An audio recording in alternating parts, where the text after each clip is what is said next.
अस्सलाम वालेकुम वरहमतुल्लाहि वबरकातुहू। आप देख रहे हैं खबरों की दुनिया यूट्यूब चैनल और मैं हूं गुलाम नबी मद्दी। नाज़रीन किराम, एक बड़ी खबर सामने आ रही है कि बांग्लादेश ने मुसलमानों का सर फखर से बुलंद कर दिया है। बंगाली मुसलमानों ने तुर्क मुसलमानों की तरह दुनिया में अपना मकाम पैदा करना शुरू कर दिया है। बांग्लादेश ने भी तुर्की की तरह दुनिया के अंदर जदीद तरीन जहाज़ों को तैयार करके फ़रोख्त करना शुरू कर दिया है। जिस तरह तुर्की इस वक्त इस्लामी दुनिया के अंदर जदीद हथियार तैयार कर रहा है, बाहरी जहाज़ तैयार कर रहा है, ड्रोन तैयारे तैयार कर रहा है और दुनिया के मुख्तलिफ मुल्कों को फ़रोख्त करके मुसलमानों का सर फ़खर से बुलंद कर रहा है, ऐसे ही बांग्लादेश भी अपने मुल्क के अंदर जदीद हथियार और जदीद जहाज़ तैयार करके दुनिया को फ़रोख्त कर रहा है। आप जानते हैं बांग्लादेश 1971 में पाकिस्तान से अलहदा हुआ था। जब 1947 के अंदर मुश्तरका हिंदुस्तान या मुश्तरका बर सग़ीर से जो आज़ादी पाकिस्तान को मिली थी उसमें बांग्लादेश पाकिस्तान का हिस्सा था। लेकिन 1971 में मुख्तलिफ हालात और मसाइल की वजह से बांग्लादेश पाकिस्तान से अलहदा हो गया और 1971 में जो बांग्लादेश पाकिस्तान से अलहदा हुआ, आज वो बांग्लादेश पाकिस्तान से कई गुना ज़्यादा ताकतवर हो चुका है।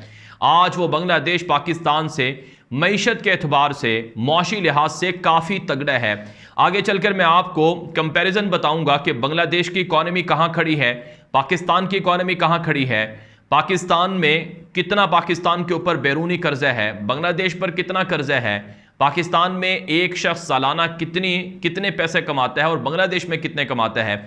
लेकिन उससे पहले ये जो खबर सामने आ रही है, ये खबर बताना आपको ज़रूरी है। नाज़रीन किराम, खबर यह सामने आ रही है कि बांग्लादेश की एक बड़ी कामयाबी है, मकामी सतह पर तैयार किया गया बाहरी जहाज़ पहली मरतबा बरतानिया को बांग्लादेश ने बेचा है, फ़रोख्त किया है। 4130 हॉर्स पावर इंजन और 12.5 नॉटिकल मील फी घंटा की रफ्तार से चलने वाला बांग्लादेश का तैयार करदा समंदरी जहाज़ पहली बार बरतानिया ने ख़रीद लिए है।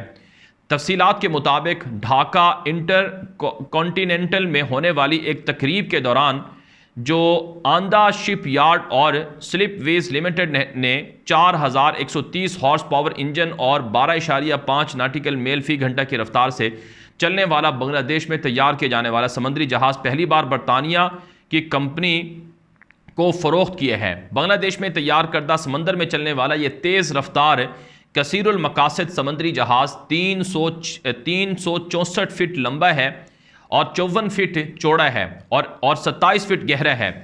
ढाका ट्रिब्यून से गुफ्तगू करते हुए आंदा ग्रुप के एग्जीक्यूटिव डायरेक्टर डॉक्टर तारिकुल इस्लाम का कहना है कि इससे कबल 2008 में हमने डेनमार्क को एक जहाज़ बरामद किया था और अब बरतानिया को बरामद किया है और ऐसा भी पहली बार हुआ है कि बरतानिया ने बांग्लादेश से समंदरी जहाज़ ख़रीदा है। यह हमारे लिए एक काबिल फ़ख्र दिन है।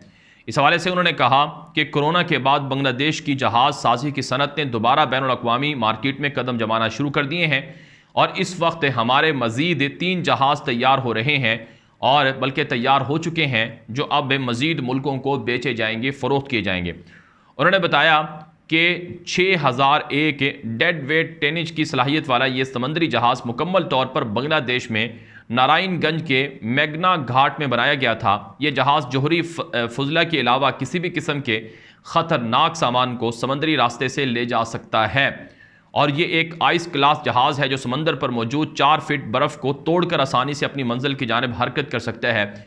जबकि इस समंदरी जहाज़ को अपने इंजन रूम में 16 घंटे तक बगैर किसी कप्तान की मदद के भी चलाया जा सकता है। 16 घंटे तक बगैर किसी कप्तान की मदद के भी ये जहाज़ चल सकता है। इस हवाले से जो तकरीब हुई है उसमें वज़ीर ममलिकत बराए जहाज़ रानी खालिद महमूद चौधरी बतौर मेहमान खुसूसी शरीक हुए। उन्होंने गुफ्तगू करते हुए कहा कि बांग्लादेश ने बरतानिया को एक जदीद कसीर मकसदी कंटेनर जहाज़ की बरामद मुकम्मल कर ली है। यह हम सब के लिए फ़ख्र का दिन है और बांग्लादेश आने वाले दिनों में मज़ीद इस तरह के जहाज़ दुनिया के अंदर बना कर फ़रोख्त करेगा। तो नाज़रीन किराम, पहले हम सुनते थे कि तुर्की दुनिया के अंदर बाहरी जहाज़ सबसे ज़्यादा तैयार करके दुनिया को बेचता है। अब तो बंगालियों ने भी अपने जहाज़ तैयार करके दुनिया को बेचना शुरू कर दिए हैं। ये बांग्लादेश के मुसलमानों के लिए बड़े फ़ख्र की बात भी है और ये मुसलमानों के लिए भी फ़ख्र की बात है कि मुसलमान अब जदीद टेक्नोलॉजी में आगे बढ़ रहे हैं, और मुसलमानों का आगे बढ़ना ये मुसलमानों के गलबे और इस्लाम के गलबे की अलामत है। बरतानिया, डेनमार्क के अलावा अमरीका समेत दुनिया के दीगर मुल्क भी बांग्लादेश से जहाज़ ख़रीदने के लिए राबते कर रहे हैं। नाज़रीन किराम, ये वो बांग्लादेश है जो 1971 में आज़ाद हुआ था या अलहदा हुआ था, और इस बांग्लादेश के हवाले से कहा गया कि बांग्लादेश के लोग बहुत गरीब होते हैं। मैं आपको कंपैरिजन बताता हूँ जिससे आपको अंदाज़ा होगा कि बांग्लादेश पाकिस्तान के मुकाबले में कहाँ खड़ा हुआ है। इसका मकसद है पाकिस्तान को कमतर साबित करना नहीं है, और इसका मकसद बांग्लादेश को भी कमतर साबित करना नहीं है। इसका मकसद सिर्फ ये है कि जो गलतियाँ हैं उन गलतियों को ठीक किया जाए, उनसे सीखा जाए। और पाकिस्तान में जो लूट मार का बाज़ार गर्म है, जो पाकिस्तान के करप्ट हुक्मरानों ने पाकिस्तान को लूटा, पाकिस्तान या दुनिया का कोई भी मुसलमान मुल्क आज इस वजह से पीछे नहीं कि वहाँ पर अल्लाह की नेमतें नहीं हैं या वहाँ पर अल्लाह का कोई ख़ास करम नहीं है, बल्कि इस वजह से पीछे हैं क्योंकि वहाँ पर करप्ट हुक्मरान हैं। अवाम के अंदर शऊर नहीं है, अवाम अपने हक़ के लिए लड़ते नहीं हैं, अवाम जागते नहीं हैं।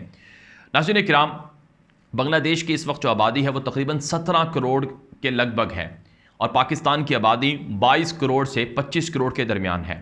और दोनों मुल्कों के अंदर जो मुसलमान हैं, इस्लाम है वो सबसे ज़्यादा है, यानी गैर मुस्लिम बहुत कम है, मामूली तादाद में है। और पाकिस्तान के ऊपर इस वक्त जो बैरूनी कर्ज़ा है वो नाज़रीन किराम तकरीबन 140 अरब डॉलर है। जी हाँ, 140 अरब डॉलर पाकिस्तान पर इस वक्त कर्ज़ा है, और बांग्लादेश पर जो इस वक्त बैरूनी कर्ज़ा है वो 95 अरब डॉलर से 100 अरब डॉलर के दरमियान है। यानी पाकिस्तान से बांग्लादेश पर जो कर्ज़ा है वो थोड़ा है। अब नाज़रीन किराम, बांग्लादेश के पास जो रिज़र्व हैं, जो कौमी ख़जाने में जो उनके ख़जाना है, जो रिज़र्व जिन्हें कहा जाता है, असासे कहा जाता है, बांग्लादेश के पास 35 अरब डॉलर असासे हैं। 35 अरब डॉलर असासे हैं, 35 बिलियन डॉलर बांग्लादेश के रिज़र्व हैं, जबकि पाकिस्तान के पास जो रिज़र्व हैं वो सिर्फ 8 से 9 अरब डॉलर हैं।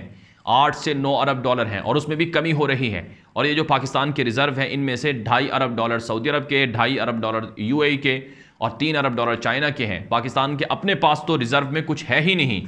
इससे आपको वाज़ेह तौर पर फ़र्क महसूस होगा कि पाकिस्तान कहाँ खड़ा है और बांग्लादेश कहाँ खड़ा है। फिर नाज़रीन किराम, जो पाकिस्तान के अंदर जो पाकिस्तान की मजमूई जो पैदावार है सालाना, वो तकरीबन नाज़रीन किराम 340 अरब डॉलर के राउंड अबाउट है। 340 अरब डॉलर के राउंड अबाउट पाकिस्तान की जीडीपी है, जबकि बांग्लादेश की जो जीडीपी है, जो सालाना पैदावार है, मजमूई जो मुल्क की आमदनी है, पैदावार है, वो नाज़रीन किराम 440 अरब डॉलर से भी ज़ायद है। यानी पाकिस्तान से बांग्लादेश कई गुना आगे है। और पाकिस्तान की जो एक्सपोर्ट्स थी वो 31 अरब डॉलर थी, और बांग्लादेश की एक्सपोर्ट्स पाकिस्तान से ज़्यादा हैं। जबकि नाज़रीन किराम, ये एक बीबीसी की एक रिपोर्ट है, उसका ये एक मुख्तसर सा जायज़ा है, वो मैं आपके सामने रखता हूँ, इससे आपको अंदाज़ा होगा। आप जानते हैं पाकिस्तान, बांग्लादेश और भारत, ये 3 मुल्क एक साथ हैं, और इस हवाले से जो वर्ल्ड बैंक के आदाद शुमार हैं उनके मुताबिक 1971 में इंडिया की कौमी मजमूई पैदावार 67 अरब डॉलर थी, जबकि 2020 में जो मजमूई पैदावार थी इंडिया की वो 2622 अरब डॉलर थी। यानी 7.7% सालाना जो आमदनी जो इजाफा है वो 49 बरसों में हुआ है। 38 गुना इजाफा हुआ है। 38 गुना इजाफा 49 बरसों में जो बांग्लादेश की जो इंडिया की मजमूई पैदावार है उसमें हुआ है। जबकि नाज़रीन किराम, जो 2020 में इंडिया की फ़ी कस आमदनी है, यानी फ़ी बंदे की जो आमदनी थी इंडिया में, वो औसतन 1900 डॉलर थी, 1900 डॉलर। ये वर्ल्ड बैंक के आदाद शुमार हैं। दूसरी जानिब बांग्लादेश को अगर हम देखें तो 1971 में बांग्लादेश की जो मजमूई पैदावार थी वो 8.7 अरब डॉलर थी, जो 2020 में 342 अरब डॉलर थी, और इस वक्त 442 अरब डॉलर के करीब है, 440 अरब डॉलर के करीब है। इसका मतलब है 38 गुना इजाफा हुआ है। और बांग्लादेश के अंदर जो फ़ीकस आमदनी है वो 1968 डॉलर थी, यानी कि भारत के फ़ीकस आमदनी से भी 68 डॉलर ज़्यादा थी। जबकि पाकिस्तान की जो मजमूई पैदावार है वो 1971 में 10 अरब डॉलर थी, यानी बांग्लादेश के मुकाबले में ज़्यादा थी। जो 2020 के अंदर 263 अरब डॉलर थी और 2018 के अंदर 314 अरब डॉलर थी और अब भी तकरीबन इसी के राउंड अबाउट है, 340 है इसके राउंड अबाउट पाकिस्तान की जीडीपी है। जिसका मतलब ये है कि 49 बरसों में जो पाकिस्तान में जो इजाफा हुआ है वो 23 गुना हुआ है। बांग्लादेश में 38 गुना, पाकिस्तान में 23 गुना 1971 से, और इसी तरह से इंडिया में भी 38%। तो इससे वाज़े तौर पर अंदाज़ा होता है कि पाकिस्तान अपनी जीडीपी को, मजमूई पैदावार को 50 सालों में नहीं बढ़ा सका। जबकि नाज़रीन काम पाकिस्तान में जो फ़ीकस आमदनी है वो 1100 से 1200 डॉलर के दरमियान है, यानी बांग्लादेश में 2000 डॉलर के करीब करीब, और इंडिया में भी 2000 डॉलर के करीब, और पाकिस्तान में 1200 डॉलर। यानी पाकिस्तान का फ़ीकस जो शहरी सालाना कमाता है वो 1200 डॉलर, यानी इतना कमज़ोर और इतना गरीब है। ये है वो वाज़े तौर पर फ़र्क जो पाकिस्तान और बांग्लादेश के दरमियान में है। अब सवाल ये होता है कि ज़िम्मेदार कौन है, किसने ये पाकिस्तान की सूरत हाल की। हालांकि पाकिस्तान के पास एटम बम है, पाकिस्तान एटमी मुल्क है, उस एटम बम को सर में मारना है जब पाकिस्तान के लोग भूख से मर जाएं। आप अगर इन्फ्लेशन को उठाकर देखें, पाकिस्तान में आज 50% महंगाई है, बांग्लादेश पाकिस्तान से सस्ता है।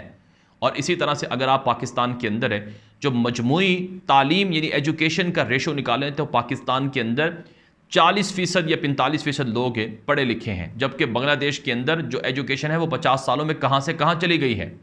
और इसी तरह से बांग्लादेश के अंदर जो 25 से 30 लाख ख़वातीन हैं जो गारमेंट्स की फैक्ट्रियों से काम से मुंसलिक हैं। तो बांग्लादेश कहाँ चला गया? मुसलमान था, पाकिस्तान का बाजू था, पाकिस्तान का हिस्सा, तो पाकिस्तान कहाँ खड़ा है? इसका ज़िम्मेदार कौन है? ये वो लोग ज़िम्मेदार हैं जो सियासतदान थे, जिन्होंने पाकिस्तान को लूटा, पाकिस्तान को और पाकिस्तान को पीछे धकेला। आज इन सियासतदानों को पकड़ना। अब पाकिस्तान के लोग, बांग्लादेश के लोग ठीक है, वहाँ पर आप शेख हसीना वाजिद के ऊपर उंगलियां उठा सकते हैं कि उसने अपने मुखालिफिन को जुल्म किया या मुखालिफिन के ऊपर बेदर्दी से मुकदमात कायम किए वगैरह वगैरह, लेकिन आप वहाँ की तरक्की पर सवाल नहीं उठा सकते।